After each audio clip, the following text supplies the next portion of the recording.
নমস্কার বন্ধুরা, সবাইকে অনেক অনেক শুভেচ্ছা জানিয়ে শুরু করছি আরও একটি নতুন ভিডিও। আজকে আমরা চলে এসেছি শ্রী স্বামী নারায়ণ মন্দির, কলকাতা।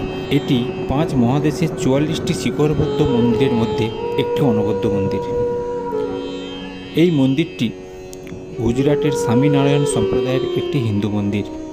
এটি কলকাতার শহরতলি বিষ্ণুপুর থানার অন্তর্গত ডায়মন্ড হারবার রোডের ওপরই পড়ে।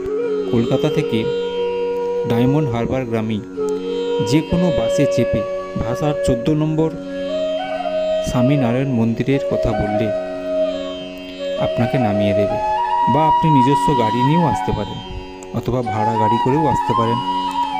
এখানে গাড়ি পার্কিংয়ের সুবিশাল জায়গা রয়েছে।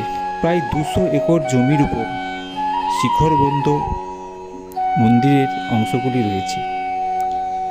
মূলত মার্বেল, রাজস্থানের গোলাপি বেলে পাথর এবং লাল পাথর ব্যবহার করে মন্দিরটি নির্মাণ করা হয়েছে।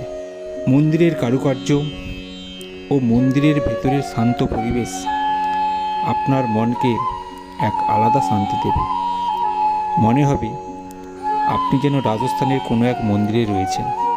মন্দিরে মূলত ভগবান স্বামীনারায়ণ, শ্রী ঘনশ্যাম মহারাজ, শ্রী হরেকৃষ্ণ মহারাজ, রাধাকৃষ্ণ, সীতারাম, হনুমানজি, শিব পার্বতী ও গণেশের পূজা করা হয়।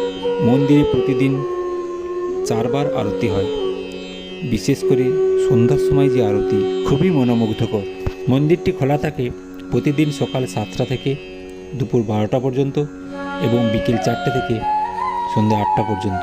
মন্দির থেকে কুপন কেটে আপনি প্রসাদও গ্রহণ করতে পারেন। ভিডিওটি যদি আপনার ভালো লেগে থাকে অবশ্যই একটা লাইক, শেয়ার এবং কমেন্ট করবেন।